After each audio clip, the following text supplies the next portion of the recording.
about you, but I kind of feel like I'm in church. We've got 4 apostles sitting up here.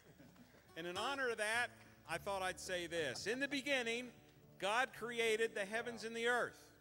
Soon thereafter, most biblical scholars say somewhere between light and the fish, he created the dreadnought guitar, the tortoiseshell flat pick, and laid the blueprint for these 4 gentlemen here so they could demonstrate to the world the divinely appointed majesty of flat picking. So celebrating 45 years here at Winfield, 45 years of flat picking, please help me welcome Beppe Gambetta, Dan Crary, Pat Flynn, and Brian Suton.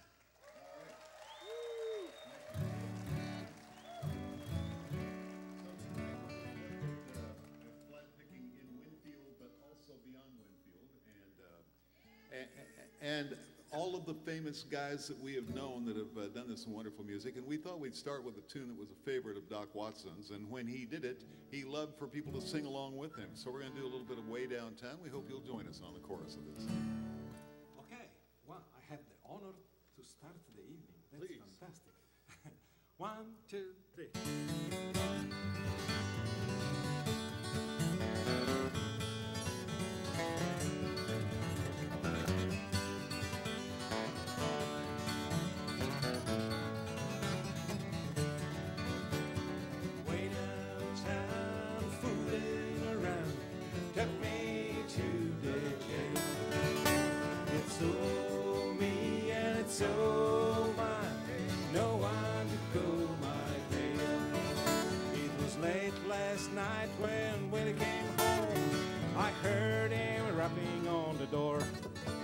It was slipping and just sliding with new shoes on. Papa said, we don't you rap no more. Way downtown, fooling around, took me to the gym. Told me and it's all mine, no one to go my way.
All that I crave.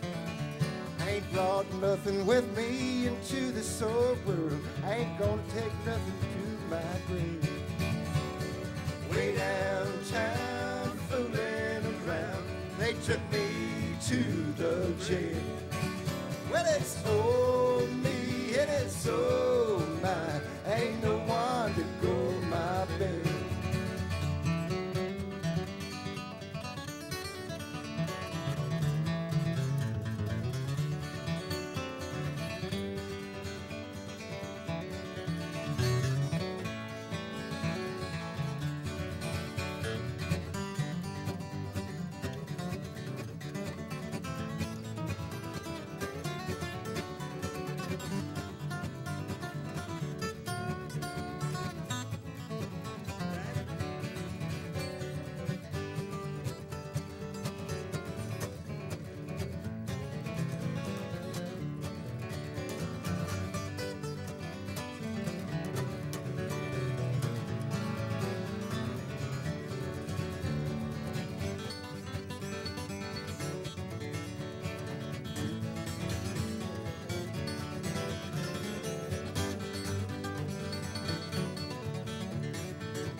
I wished I was down at my sweet Sally's house, sitting in that big rocking chair, with one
So we were doing workshops this week. This monitor is just a little hot now. We ask for too much. If you could back me off a little bit, thanks. So we were doing workshops this week on Wednesday, and one of the students in the flat picking workshop said, by the way, what is flat picking? I thought that was a fair enough question, especially for somebody who had just paid to be in the workshop. We should clarify that for them. Well, it's kind of difficult to know. It depends on where you start. For me, I think the best definition of flat picking is that it's a kind of music that really began with the invention of the large-bodied steel string guitar by the Martin Company. They called it the dreadnought guitar. They invented it in the 30s, and the purpose of it, as I remember what I read about this, was to make the guitar quite loud for playing in the kerosene circuit, so-called, where there was no electrification. Then, as now, a string band is it's a conspiracy to drown out the guitar, you know. And so they needed a loud one. They invented that guitar, and it was intended as a rhythm instrument. But then in the 1940s, some early heroes started experimenting around with playing lead on one of these, including Bill Monroe, I understand. Also, Don Reno was one of those people. And of course, in country music, you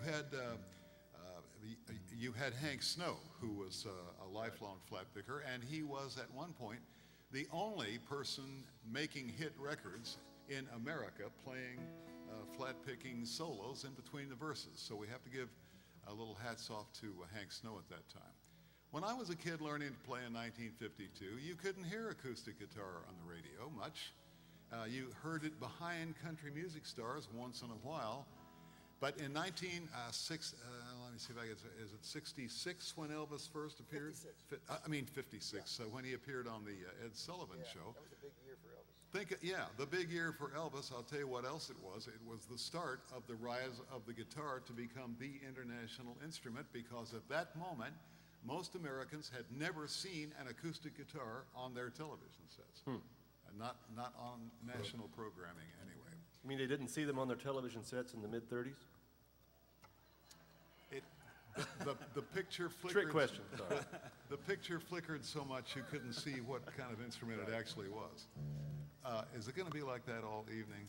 You know, we had a chance. Yes, But, I thought it was not flat. It's flat picking, the real name.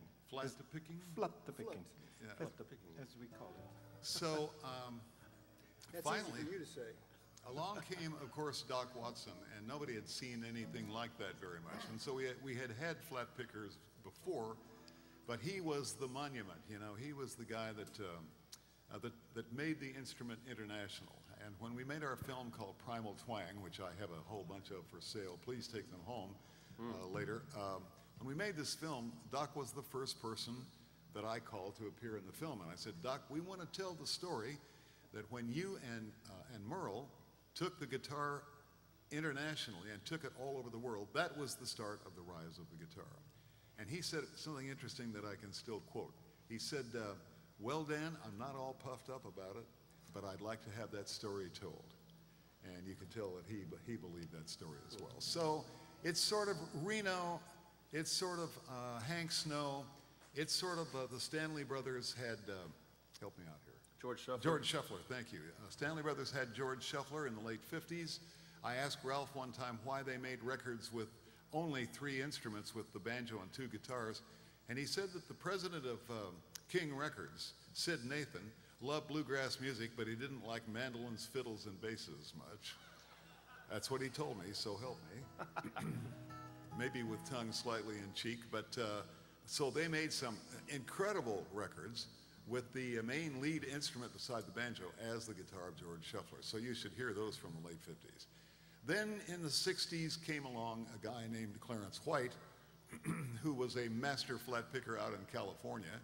But about the time that the world was really catching on to him, he had gone and become rock and roll. But those early records of Clarence White with the Kentucky Colonels out in California would be an early example of commercial flat picking. Then Doc Watson came along and changed everything.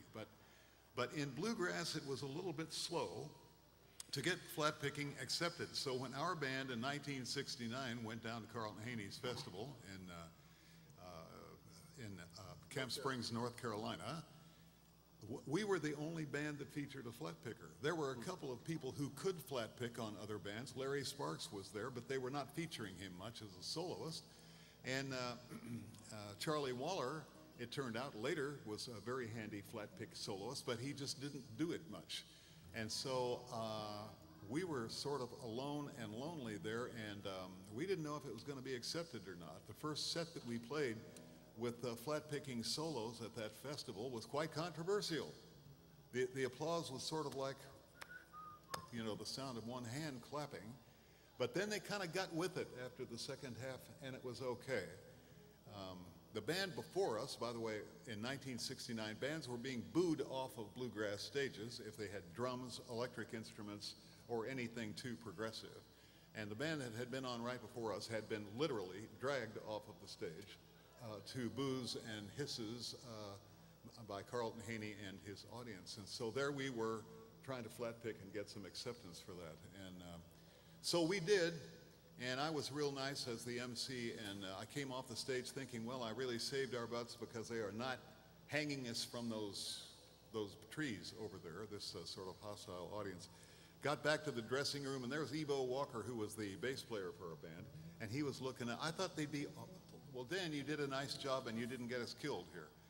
And we sort of were able to get away with flat picking as a regular thing in a bluegrass band. And I thought everybody'd just be happy that I was cheerful with people and didn't get us in trouble. Ebo's looking at me real mean, like I did something wrong. Ebo said, what's wrong? He said, well, you had to blow the run on Freeborn Man, didn't you? And what he didn't realize was that he almost got blown off the stage by an audience that didn't know for sure whether they liked flat picking or not. Well, that was sort of a weird beginning, but then came Tony Rice, then came Vince Gill, then came a whole bevy of flat pickers, and by the time we got, I suppose, out of the 70s, it was the thing to have flat picking music in bluegrass. So that's a brief history. Would you guys sort of agree with that analysis? Is that how you see it? I like it. Yeah. I think it's important also to note, Dan, that it's a good year. The IBMA, in a couple of weeks, is inducting Clarence White into their Hall of Honor. That's right, I did see that. That's really a good cool. thing. It for is this time. year. It is time for that. Very enlightened of them.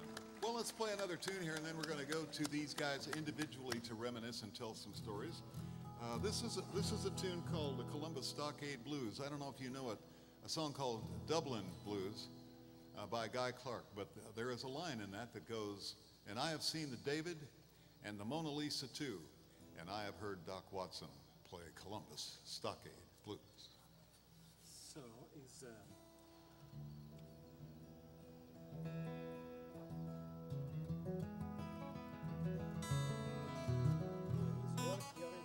Did you kick us off? sings. Who's going to start it? Dan. Dan Crary. Okay.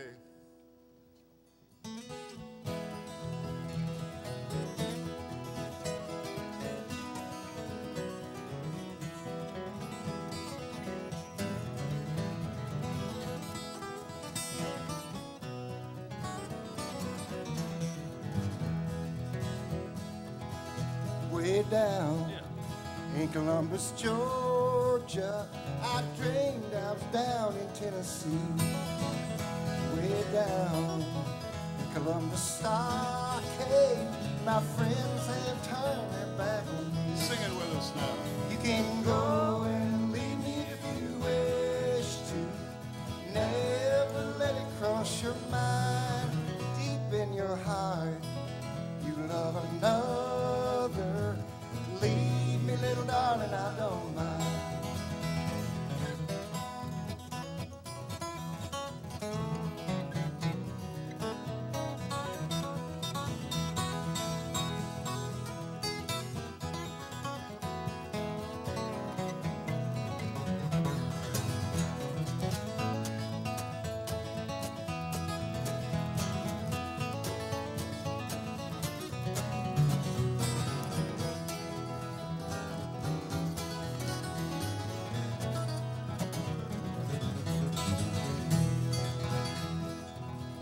Last night, as I was sleeping, I dreamed that I held it in my arms.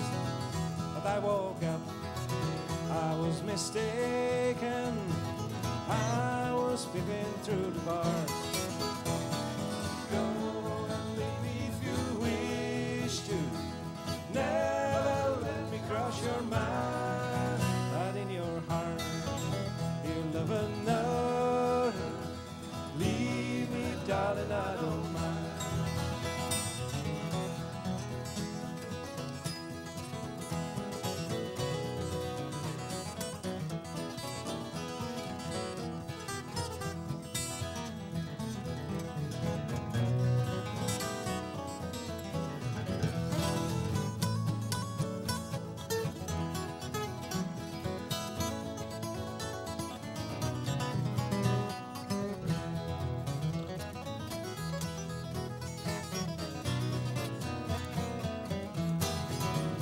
Many a night with you I've rambled, countless hours with you I spent.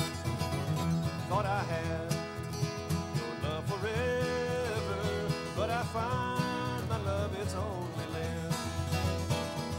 Go and leave me if you wish to.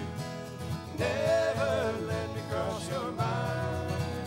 In your heart, you love another. Leave me, little darling, I don't mind.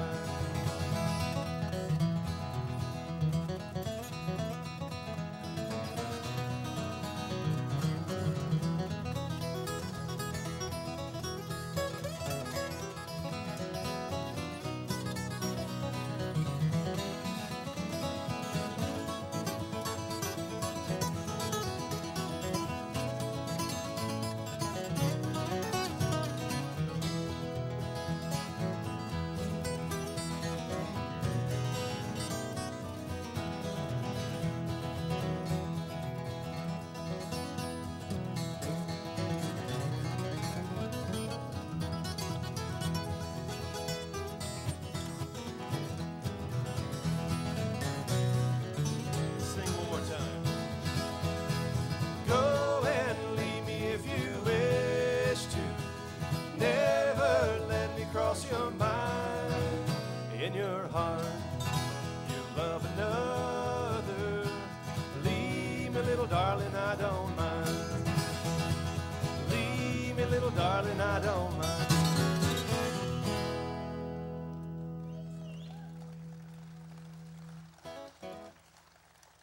So I'd like for us to hear from each of these guys individually who, one way or another, has been a participant in this festival, influenced by the history of flat-picking music. The ghost of Doc Watson hovers around all of these guys.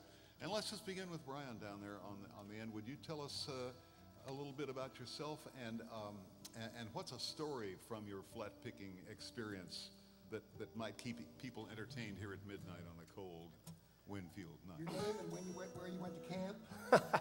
Wow, the bar is set so high at this point, yeah. You know, my first experience with Winfield was one where I never actually was able to show up. I was going to come here and try to enter the contest when I was approaching my senior year of high school, but I did go to a music camp that summer, Pat, and I kissed a girl, and I liked it, and I got mono. Oh, God. Right around mid-August, about the time I was trying to kind of arrange my pieces for the contest. And so I was in bed for about 3.5 weeks and didn't touch the guitar, and decided not to come to Winfield either. So that taught me a lesson early on about the difference in focusing on guitar and focusing on girls. I'm happy to say that I'm sticking with the guitar here. Happily married, but here we are tonight.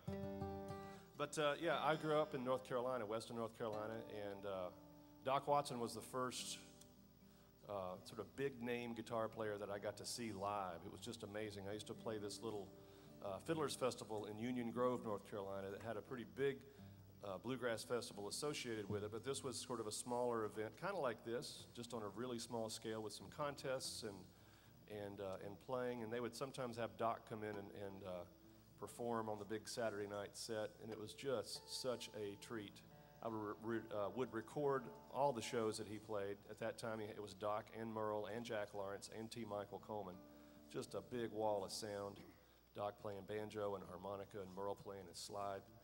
It was just all there in front of my face, and it was just about as much as a 13-year-old could handle there. So anyway, I want to do a tune here that Doc did. It's sort of a deeper catalog Doc Watson song here. But I like it because it just sort of encapsulates sort of the total sum of Doc Watson. He's obviously